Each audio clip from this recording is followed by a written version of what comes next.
5% of a monolayer of ethylene. We get no ethylene if there's no oxygen. So I think it's an oxygen-assisted or oxidative dehydrogenation, but it's a minor pathway. Okay, if there's no more questions, I'd like to especially thank Mark for stepping in at the last minute, and I'd like to thank all our speakers this morning. And we'll resume at 2 o'clock this afternoon. A very strong program this afternoon, and I'd like to first introduce Ruitenbeek, who's from Utrecht University, who's going to give the first talk this afternoon. He's going to talk about characterization of vanadium oxide species on gamma alumina and in situ X-ray absorption spectroscopy study. I won't mention all of his co-authors, but all of these people are well known in the community. Thank you, Larry. Good afternoon, ladies and gentlemen, and thank you for coming to this first contribution of Universiteit Utrecht. My name is Ruitenbeek, and today I will speak about part of my PhD work, which I've just finished in April. Well, I don't have to explain the title, but I will show you around in one of the parts of my work. Let's put it into perspective. The aim of my research project was the characterization of supported VPO catalysts. I've done a lot of work in that field, considering the catalytic performance of those catalysts, structure-activity relationship, and one of the important subjects was the search for the mechanism for these kind of systems. For the bulk VPO catalyst, it's well known that it's a Mars van Crevelen or redox mechanism that's applied. But for the supported catalyst that we have prepared, we have found different mechanisms. For VPO and titanium, it was an associative mechanism, and one of the last parts of my work was the revelation for the mechanism of the silica-supported catalysts. Let me briefly show you around the mechanisms of oxidation reactions. They can roughly be divided into the temperature ranges at which they are operative. At high temperatures, you have a mechanism in which gas phase radicals play an important role, and especially in the selective oxidation field, at temperatures, let's say from 200 degrees centigrade to 500, you have two redox mechanisms. At higher temperatures, it's the mechanism of alternating surface reduction and reoxidation, or the Mars van Crevelen mechanism. And at lower temperatures, you have only oxidation of the surface by adsorbed oxygen species, and I will call this the associative mechanism in the remaining part of my talk. At very low temperatures, adsorbed anions, peroxidic ions are involved. But today I want to stitch to this temperature range, let's say from 300 to 500 degrees centigrade.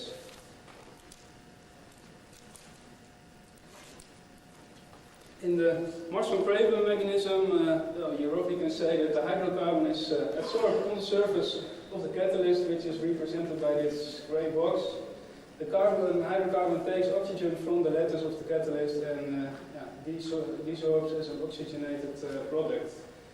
In the second step, the surface of the catalyst, and later on maybe the bulk, is reoxidized by gas phase oxygen.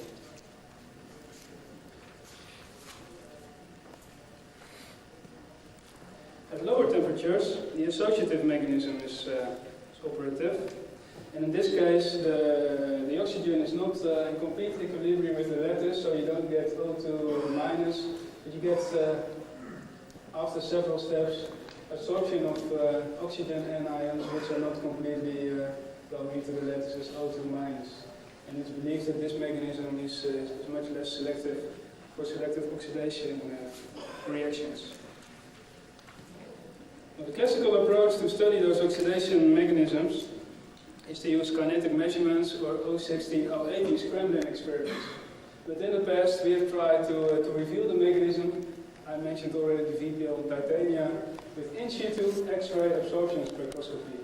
The main advantage of this one is that this technique is that you can apply it under reaction conditions. And that means at reaction temperatures under flow conditions and in the presence of reactants. And in our case, that's about everything you want: butane, CO, hydrogen, helium, oxygen. Everything can be used for this study. Today I will show you a lot of X-ray absorption spectra, and two parts of these spectra are important. And as a summary, I will show you what you should look at these spectra. The first part, we have the XANES, X-ray absorption near edge structure, which is the region, as in the name, around the absorption edge. This is a multiple scattering process, and what you can get out of this part of the spectrum is information about the coordination geometry, the symmetry of unoccupied states, and what's important for this study, the effective atomic charge of, in this case, vanadium. The second part of the X-ray absorption spectrum is the fine structure, the extended X-ray absorption fine structure. This is a single scattering process, and it will give you information about bond distances, coordination numbers, the kind of neighbors in your catalyst, and another factor which is the variable factor, which gives you information about the disorder in your sample. One of the big questions that remained after our VPO on titania study was this one. Is in situ X-ray absorption fine structure spectroscopy sensitive enough to discriminate between the two mechanisms of oxidation, so the associative mechanism or the Marshall-Graven mechanism? Now, to study that, we went to a less complicated system, so no VPO catalyst, but we used vanadium oxide on alumina. This catalyst was 17.58%, and for this specific support material, this is about 80% of the maximum loading for monolayer capacity. Our absorption spectra were taken at the SRS in Bearsbury, beamline 8.1, and we measured the vanadium KH.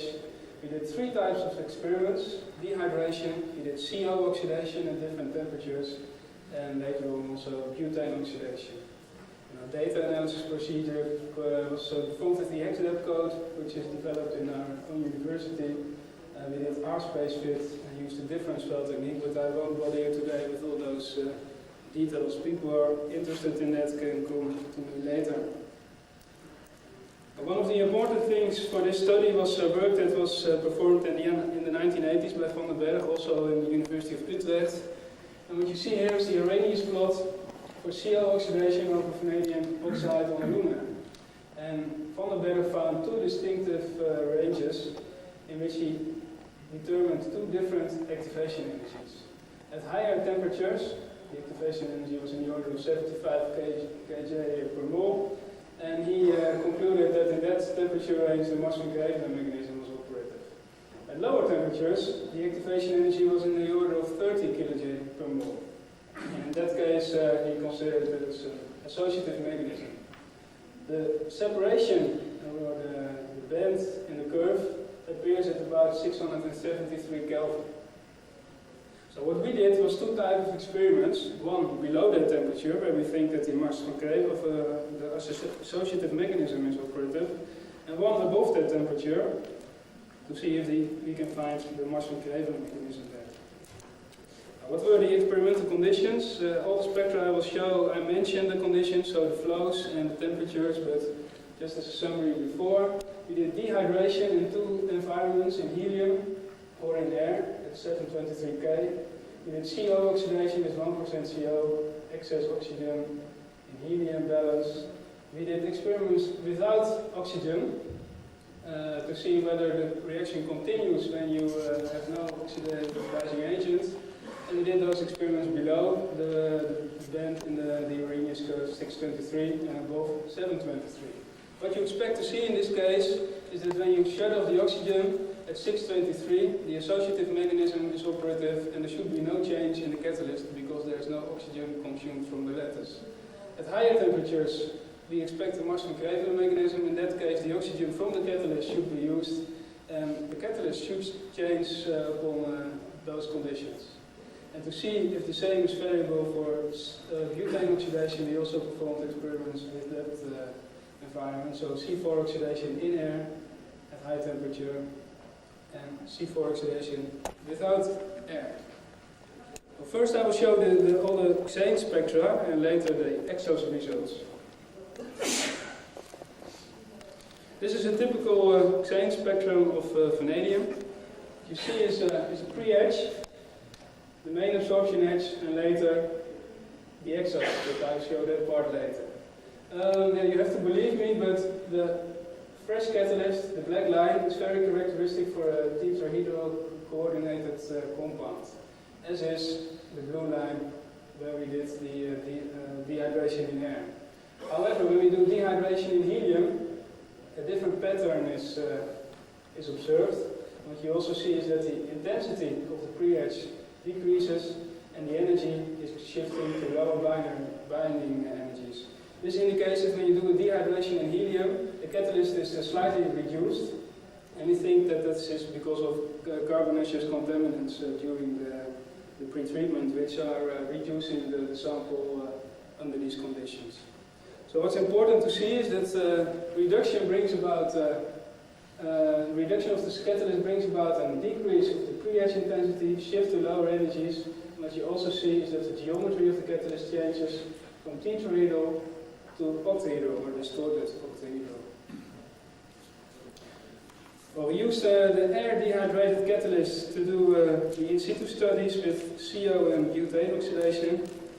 The first experiments were performed at 623, so that's the temperature where we expect the maximum grade of the associative mechanism. What you see here, it doesn't matter if we apply reaction conditions when we have CO and oxygen. So steady state oxidation conditions, the spectrum is within the experiment are the same as for the dehydrated sample. And the same is valid when we switch off the oxygen. So removal of oxygen from the feed does not bring about changes in the geometry or the valence state of the vanadium in this sample. When we go to higher temperatures, so 723 Kelvin, where we expect the maximum Cleveland mechanism, we see the catalyst is changing, and not only after reduction, but also under reaction conditions. The red line is different from the starting situation, the fresh catalyst dehydrated in air, which means that even under steady state condition at 723 K, the catalyst is maybe a little oxygen removed, we see a decrease. What we also see is that the XANES changes, so the local geometry around vanadium is changing. But the changes are much more dramatic when we switch off the oxygen, so no oxygen in the feed. At that time we see a dramatic decrease of the intensity of the pre-edge, it shifts to lower energy, and again the characteristic pattern of an octahedral coordinated vanadium compound appears. Just to show you that for butane the same happens, although in this case the reducing power of butane is different. We see that the fresh catalyst and the steady state situation are the same, so the red and the black line are the same, which means that the catalyst is not changing in the steady state conditions. But when we switch off the oxygen, the blue line, we see the decrease, the shift to the lower binding energies, and the change of geometry from tetrahedral to octahedral coordination. Well, as a summary, we did 4 types of experiments, so dehydration, CO oxidation at 623, CO oxidation at 723, and butane oxidation. In black you see the numbers are almost the same, the intensities are within the experimental error the same, but when we do a dehydration in helium, you see the shift to lower binary energies, lower intensity of the pre-edge, and the same happens for CO oxidation and butane oxidation at 723. So it means that due to the reduction of the sample, the tetrahedral coordination changes into distorted octahedral coordination. Well, the XANES results should be in agreement with our EXAFS results, and I will show now all the EXAFS spectra of the same treatments. What you see here is, and it's not surprising of course because of XANES, that in the dehydration experiments, the fresh catalyst, which is the black line, differs from the blue and the red line, so treatment in helium and in air makes changes of the catalytic, the structure of the catalytic sites in the sample, and later on I will show you those parameters. When we do CO oxidation at 623, so that's a temperature where we didn't see the changes in XANES. We also see, thank you, no changes in the structure of the catalyst, because the exhaust functions are within the experimental error the same. So that means that application of steady-state CO oxidation conditions or only CO, so reducing conditions, does not influence the structure of the catalyst. Data analysis of our exhaust spectra show that we have tetrahedral species. In black you see the raw data, and red you see the fit. And we did in this case a fit from 0.9 to 2.2 angstroms. That's where the oxygen contributions are expected. In this case you see that there's a nice fit of the experimental data with our difference field technique approach. But with principal component analysis, we have observed that about 10% of this catalyst is consisting of different species. And in agreement with the Raman results obtained at the Lehigh group, Professor Wax, we know that this is polymeric species. But the main part of the catalyst consists of those Vanadal species with a short Vanadal bond of 1.6 angstroms and 3 bridging oxygen bonds with the support of about 1.8 angstroms. What happened at 723 Kelvin? We knew from XANES that there were changes in the local geometry, and of course you should see those changes as well in the EXAFS, and that's exactly what we see here. Starting situation, the blue line, which is the structure that I've just shown you. Under steady state conditions, we already see small changes in the spectrum, indicating that under these conditions some oxygen must be taken from the catalyst, or at least it is changing under these conditions.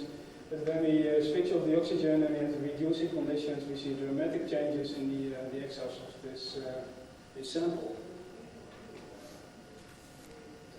To confirm this, I can tell you that the butane results are the same, but I won't show you that for sake of time. Well, the big question that we have now is, what is the structure of the reduced vanadium oxide phase? We went to the library, and it was found that almost nothing was found on this system. So yeah, we had to look for some parameters to see if we could fit our exhaust data, and it was really difficult to find something in literature. What are the IDs that we found? First was formation of bulk V2O3. It should be possible because we see in the EXAFS and in the XANES that we have distorted octahedral geometry, which is the structure of bulk V2O3. It's an alpha aluminum corundum structure. But in that case, you don't have only the vanadium oxide contributions, but also vanadium contributions. And we could not fit our EXAFS data with vanadium, so we could rule out the formation of bulk V2O3. The other one was formation of defect-rich surface species, and we think that that's the case for the steady-state conditions at 723K. It was difficult to get a fit of that. I would say impossible, and I think that's because it's a mixture of different structures at that temperature.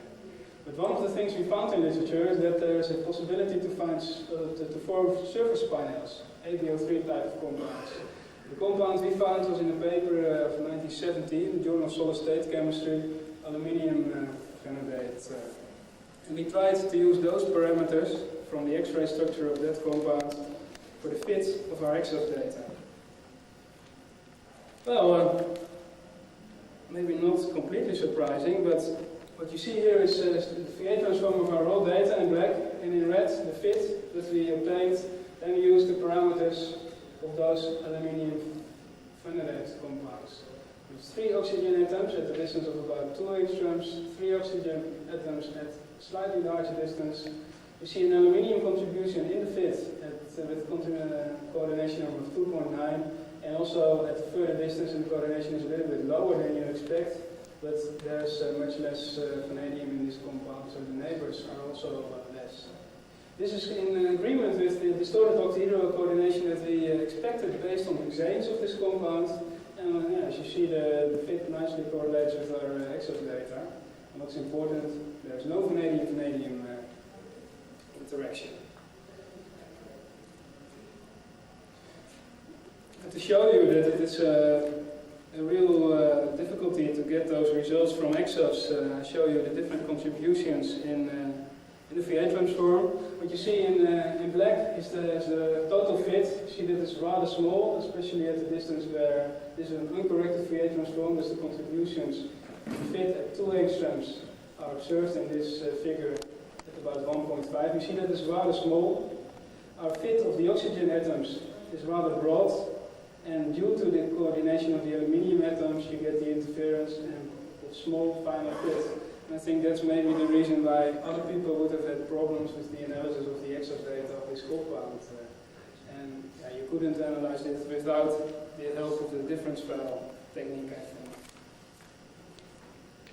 So, apparently, based on our EXAFS results, the vanadium atoms, the vanadium-3, the reduced atoms, are migrating into the alumina support. What we did to see that process is maybe reversible, we did the TPR-TPO, and in between those measurements the sample has not been exposed to air, so it was TPR in the same reactor as the TPO, and the second TPR. What we see first is the onset temperature, an asymmetric peak, indicating that perhaps the polymers are reduced first, which is in agreement with the Raman data, and at higher temperature the Van der Waals species are reduced nicely back to the base line.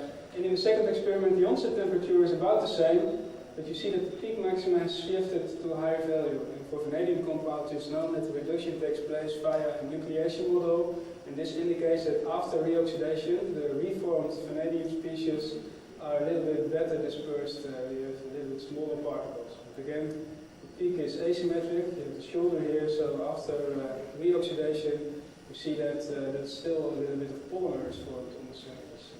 The surface of those peaks are exactly the same, and exactly the same within the experimental error, I should say. But at least we know that the reduction is 100% in both cases. This is a rather busy table, but I just want to stress a few things. For the people who are interested, in the right side you have the divide other factors in the input corrections, but I want you to focus on this table where we see the distances of the vanadium oxygen and vanadium aluminum contributions, the coordination numbers and the type of scatterer, the 4 types of experiments, dehydration, CO oxidation at 623, CO oxidation at 723, and butane oxidation. This is the fit of the fresh catalyst. We see 2 different vanadium oxide contributions. This is the Van der Waals bond, this is VOH, these are the support bonds.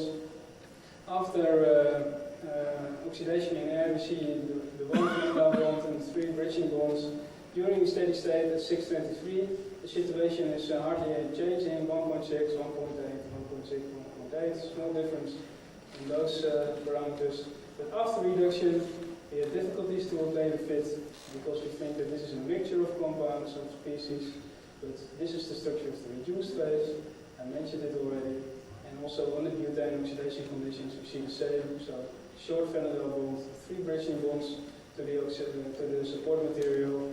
And also in this case, we have difficulties to obtain a fit. And we think that it's because the reducing properties of the butane are different from the CO, so we don't have complete reduction of the sample, and we probably have a mixture of compounds. Okay, what do I hope that you will remember from this talk? In the first place, I hope to have shown that in situ EXAFS is a very powerful tool to study the changes of vanadium, but also of other catalysts upon oxidation and reduction, under reaction conditions in the presence of reactants. But one condition is that you should have very well dispersed samples. For this specific sample, we observe the associative mechanism at 623 Kelvin for CO oxidation in agreement with earlier results, and at higher temperatures the Maslow-Caven mechanism is operative for as well the CO and the butane oxidation.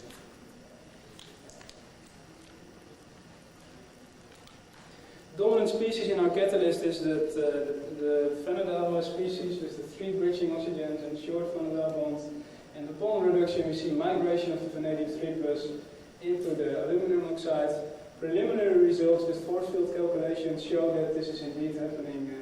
We place the vanadium 3+ in the surface of aluminum oxide, and it pops under the surface. Then we reoxidize it, it comes out. TPR shows that it's probably reversible, and I hope also to have shown that difference flow technique is necessary for proper analysis of the EXAFS data. I would like to finish with the proposed model for what we have observed.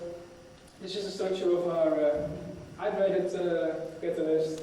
Upon dehydration in air, we form this type of species, which will be reduced by CO or by butane to vanadium 3+ on the surface. But the energy force field calculation and our results show that the vanadium 3+ is migrating into the catalyst support. Finally, I would like to thank some people. First, Tom Dio for the sample preparation, and my colleagues Ad van der Eerde, Miguel, Paupi Lopez, Gert van Dorsen, and Jeroen van Bokhoven for their assistance with the X-ray results, and I would like to thank you for your attention.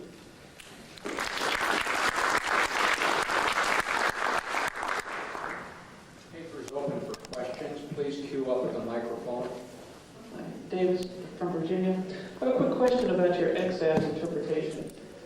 You're looking at highly dispersed species at elevated temperatures by XANES, yet all of, not all of them, but a lot of your Debye-Wallach factors, or I should say your change in Debye-Wallach factor, were negative. What reference did you have to derive a negative or a more ordered structure on your dispersed samples at high temperature? First of all, the Debye-Wallach factors are always relative to the reference phase that you use. In this case, we use sodium vanadate. It's a reference compound for the vanadium oxide scatter pairs. And most of the negative Debye-Wallach factors are originating for the VO double bond. So this is a very strong bond, and that explains the negative Debye-Wallach factor, I think. Gary Howell from Yale. We've been studying vanadium in mesoporous molecular sieves for oxidation of methanol, and we have similar results for the hydration, dehydration, except I think in our case we have a water and a hydroxyl as ligands rather than two hydroxyls. But on the reduction side, I find it rather surprising that you get all the way down to vanadium +3 and wonder if in fact you couldn't have another species which would be octahedral with some of the ligands as hydroxyls, particularly in the case of the butane. Would that be consistent and with your results? And the other question is, did the edge shift actually, was that large enough to accommodate a +3 oxidation state? It didn't look like it was, but presumably you compared that to a real B2O3 node, whether that edge shift would be consistent. Yeah. One of the problems with the pre-edge position is not only that the valence state is determining the position, but also the geometry. You see a decrease of the intensity, and you have, I think within the experimental error, I think our shifts are a little bit less than you would expect based on a complete V205, V203 shift. But our TPR results are in complete agreement with 100% reduction to vanadium 3+ for this. Bob Bags from Stanford. There's a question along the same lines. And the first is, is your resolution good enough to discern the multiplet structure in your near edge so you can distinguish V+3 from other oxidation states of vanadium in your reduced state? The resolution in Dersby, you can separate your complete spectrum in different parts, and I think that the resolution in our pre-edge region is not high enough to discriminate exactly between vanadium 3+ and 3.5 or average. So it's about 3, I think. That's, okay. I wouldn't say complete reduction. And the other question I have is this. I think we get into a semantic or maybe conceptual problem in talking about these states on the surface as if we're dealing with bulk compounds. And my question is, have you thought about a structure of the reduced vanadium on the surface of the gamma alumina that would give you a fit to your XAFS, which would not necessarily be the same compound as your mixed Pinel structure? It's quite possible this is just a redistribution of vanadium onto the surface that effectively gives you something that looks like this Pinel structure, but which is not actually diffusion of vanadium into, quote, the bulk. Probably isn't the bulk anyway, right? It's the near surface region. It could be a possibility, but the limitation is that you should have distorted octahedral configuration, because the XANES is telling that, so you should have 6 oxygens around your vanadium. And I don't think you can get a reduced species on the surface which has that amount of ligands around it. We have time for one more brief question. Notari Notiste. You have shown data at 623 in which there is no change in vanadium, running carbon monoxide and helium. Does any oxidation take place under these conditions? We checked, we took the EXAFS cell, the in-situ cell, to our own laboratories in Utrecht, and we applied the same conditions as we did in the synchrotron. We did the analysis of the products with online mass spectrometry, and at the temperature of 623 Kelvin, corrected for the influence of the cell and the support material, we have a conversion of about 7 to 8% in this I'm case. afraid we must move on to the next paper. Now, one comment, one short comment. Okay, one short comment. I just wanted to report that in our work on resin cracking catalyst with the RCC unit, which goes through a very extensive oxidation, but we have 2 stages so we can control the carbon content on the catalyst going back to the reactor. What we found was that in order to prevent mobilization of vanadium to V2O5, that if we kept just a small amount of carbon on the catalyst, that we would keep it in the +4 and +3, and that work was kindly done for us by Bert Davis and his people at the Energy Center. So it is possible to keep vanadium at lower valence. One other thing we found in working with large amounts of vanadium on support materials, where you have some titanium dioxide from the clay present, that some of the vanadium will go to a +3 valence and bury itself into the titanium and convert the titanium into rutile, so that vanadium has the ability to do this other step as well.